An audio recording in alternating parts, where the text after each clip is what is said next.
माँ जनक नंदिनी राम को देख कर, माँ जनक नंदिनी वाटिका में खड़ी की खड़ी रे। राम जी जानकी जी को देख रहे हैं, जानकी जी राम जी को देख रहे हैं। भगवान ने उस समय मोर पंख लगाया। जानकी जी को भगवान बताना चाहते हैं, सुनना बड़े ध्यान से। राम जी जब एक मर्यादा पुरुषोत्तम का अवतार लेके आए और लौकिक जगत की लीला कर रहे हैं, तो राम जी ने मोर पंख धारण किया। मोर पंख प्रतीक होता है काम विजेता का।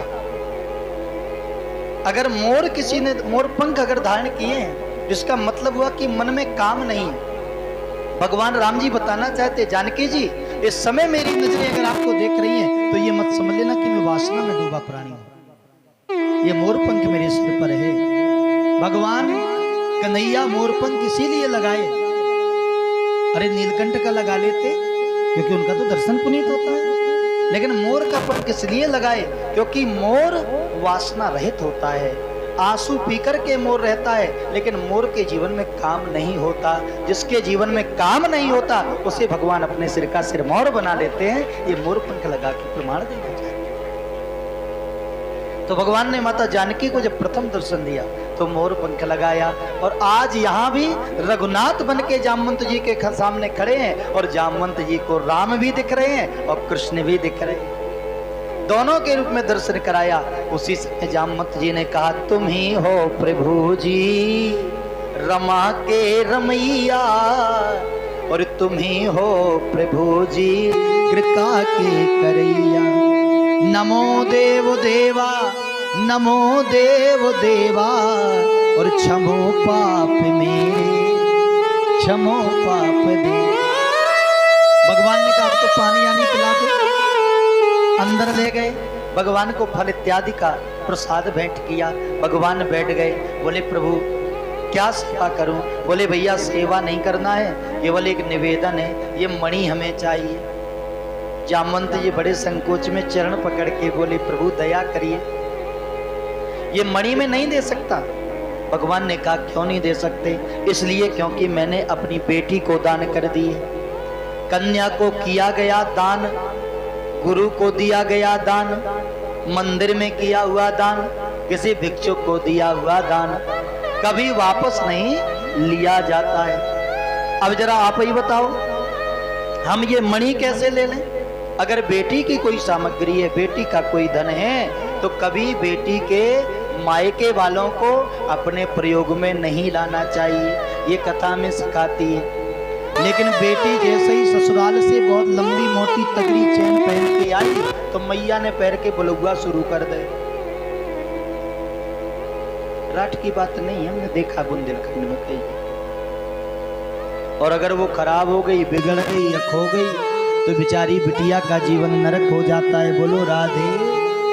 बेटी की कोई भी संपत्ति, कोई भी धन, कभी उसको अपने अंग में तक धारण मत करिए, उससे तुम पाप के भागी हो सकते हो। क्योंकि भारत में, हमारे विश्व में कन्याओं का विशेष महत्व है। खासतौर से हमारे भारत में कन्या को देवी स्वरूप माना गया। तो जामवंत जी अपने इष्ट को मणि नहीं दे रहे क्योंकि बेटी को दे दी। और जब बड़े विशुद्ध भाव से मणि भगवान ने फिर निवेदन किया, कोई उपाय तो होगा। जामवंत जी बोले, एक ही उपाय है। बोले क्या? बोले आप हमारी बिटिया से शादी कर लो और मणि दहेज में ले जाओ। अरे राम राम राम। भगवान सोचने लगे, ये रीछरा जो इनकी बिटिया रीछनी, अब रीछनी को ब्याह के ले जाएंगे तो जंगल बनवाना पड़ेगा, करें तो क्या करें, समस्या उलझ जाएगी। भगवान ने बहाना किया, अच्छा ये बताओ भैया, हम शादी तो कर लेते, लेकिन तुम्हारी बिटिया 5 साल की और हमें देख रहे, हम इस समय जाके 22 साल के, करें तो क्या करें? अरे बोले प्रभु कुछ नहीं करना, हमारी बिटिया के सिर पे हाथ तो रखो, क्योंकि ब्रह्मा जी ने वरदान दिया था कि जब भी परमात्मा स्पर्श करेंगे तो 5 से सीधा 25 साल की हो जाएगी। और जैसे ही भगवान ने सिर पे हाथ लगाया, जामवंती 25 साल की हो गई। बोलिए जामवंती मैया की। जामवंती जी बोले, अब उम्र में आप छोटे हो गए, ये बड़ी हो गई, अब महाराज विवाह कर लीजिए। अब भगवान दर्शन कर लें। क्योंकि यहाँ भक्त और भगवान के बीच का मामला है। भगवान कभी भक्तों का मन नहीं तोड़ सकते, उदास नहीं कर सकते। भगवान ने ताई समय कहा कोई बात नहीं भैया, बड़े विशुद्ध भाव से संकल्प के साथ अपनी कन्या दान कर दी जामवंत जी ने। जामवंती और मणि को लेकर के भगवान अपने नगर की ओर आए। अब जैसे ही भगवान जामवंती की तरफ देखें तो जामवंती का मुंह कैसा, रिचनी की तरह। भाई रिच के बिटिया तो रिचनी। अब उस कोई ऐसा मेकअप रूम चलता नहीं था कि थोड़ी देर के लिए अंदर कर देते और पार्लर से निकाल के बाहर ले आते तो चौकी तो हो जाते, तो कुछ चलता नहीं था। अच्छा किसी मेकअप वाले में ताकत नहीं थी कि रिचनी को आदमी बना दे, तो बना सकता है? हो ही नहीं सकता।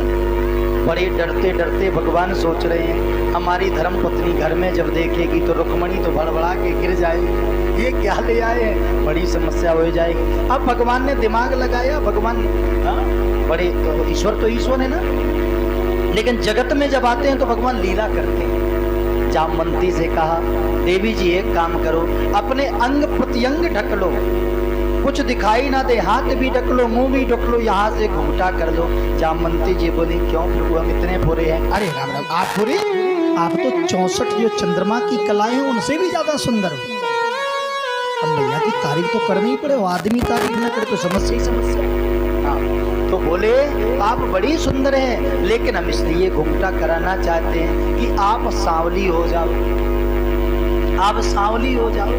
अब भगवान थोड़ी कह सकते थे कि तुम इतनी ज्यादा ये काले काले बाल हैं तो ये आपका सांवला क्या होना, लेकिन भगवान ठक रहे, उसका एक विशेष कारण है। भगवान लेकर के गए और आवाज लगाई द्वारका में, देवी रुक्मणी। मैया तो आवाज की प्रतीक्षा कर रही थी, दौड़ी दौड़ी भगवान के पास आई, आदेश करिए। प्रभु आ गए, चरणारविंद प्रणाम किया भगवान को। भगवान बोले देखो तुम्हारे लिए बहन लाए। प्रभु बहुत अच्छा किया, बड़ी कृपा करी, आपकी मर्जी में हमारी मर्जी है, जो आप करेंगे। आप सफल और सारे संसार को अनेकानेक प्रकार के ऐश्वर्य देने वाले ईश्वर हैं। हमें तो आपका चरणारविंद मिलता रहे, हमें क्या करना है? बोले लाओ ना, बढ़िया तिलक तिलक लगा दो, आरती आरती कर दो। बहन जी आई, हम विवाह करके लाए। रुक्मणी बेचारी दौड़ी दौड़ी गई, थरिया ले आई, जल ले आई, फल ले आई, बढ़िया फर्स्ट क्लास सबको दीपक वीपक ला के खड़ी हो गई। प्रभु थोड़ा बहन से कहो ना घुमटा ऊपर करे। भगवान बोले ऐसे ही आरती कर लो, नहीं तो तुम्हें चक्कर आ जाएगा। माता रुक्मणी बोली नहीं प्रभु ऐसा कहीं होता है क्या?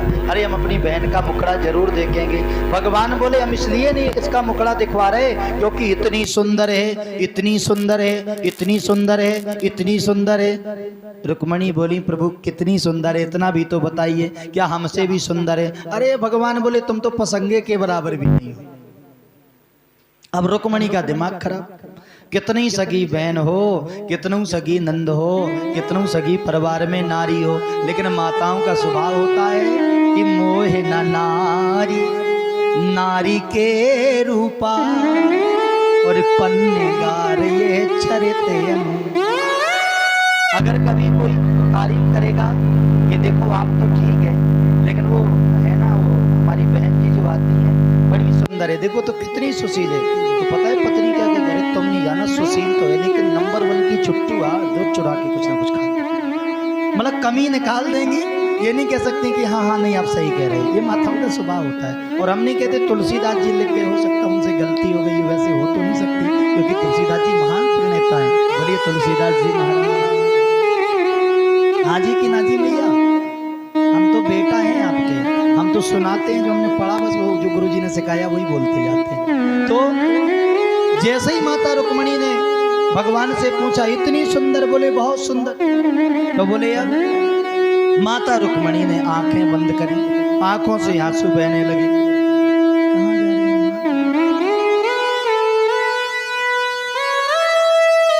कहाँ जा रहे हैं?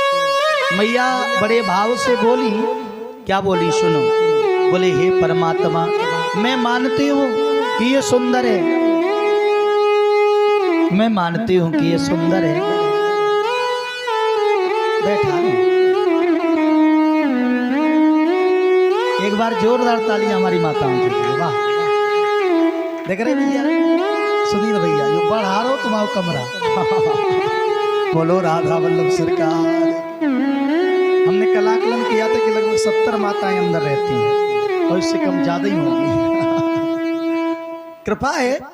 तो पुनः कथा में लौटे। माता रुक्मणी ने कहा, हे परमात्मा, अगर मैंने जीवन में आपके सिवा पर पुरुष का सपने में भी चिंतन ना किया हो तो ये जो देवी जी आप लेके आई हैं ये हमसे ज्यादा सुंदर ना हो, बस हमारी कितनी सुंदर हो जाए।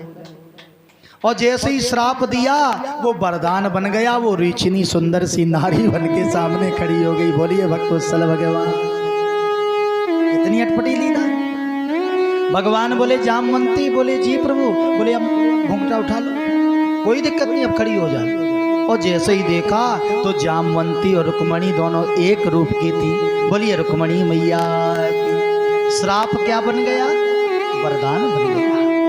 भगवान ने बड़े विशुद्ध भाव से